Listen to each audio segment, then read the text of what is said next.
Assalamualaikum warahmatullahi wabarakatuh. Balik lagi ke channel Habib Guntang 151. Kali ini saya ingin membawakan satu tembang lagu lawas, yaitu Fajar Harapan untuk Anda semua.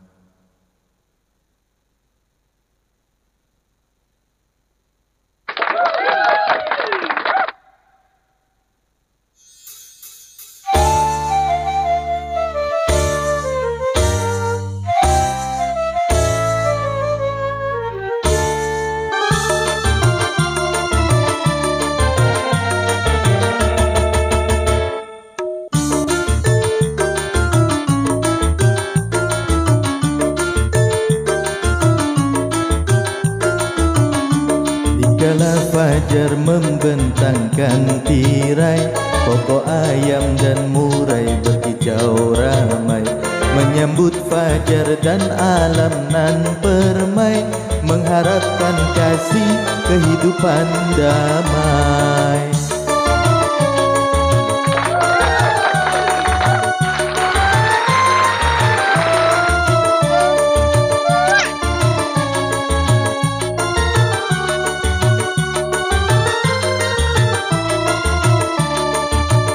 Insan yang sadar dan bertuhan, tunduk bersyukur dan beriman, dan menyambut fajar harapan menuju cita hari depan. Lupakan mimpi yang menggoda, mimpi hanya hayal belaka. Mari tegakkan cita-cita, menundukkan alam semesta. Lihat malam telah berganti siang, kabut malam telah tersapu hilang. Surya terbentang menerangi jalan, menuju bahagia cita-cita indah.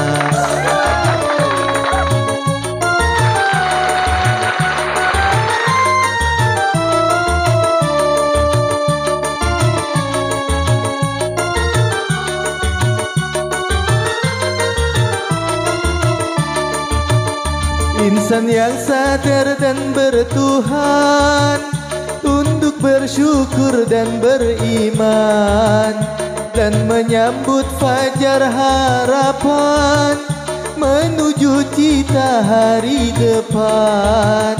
Lupakan mimpi yang menggoda, mimpi hanya hayal belaka. Mari tegakkan cita-cita, menundukkan alam semesta. Yang malam telah berganti siang, kabut malam telah tersapu hilang. Surya terbentang menerangi jalan, menuju bahagia cita-cita indah.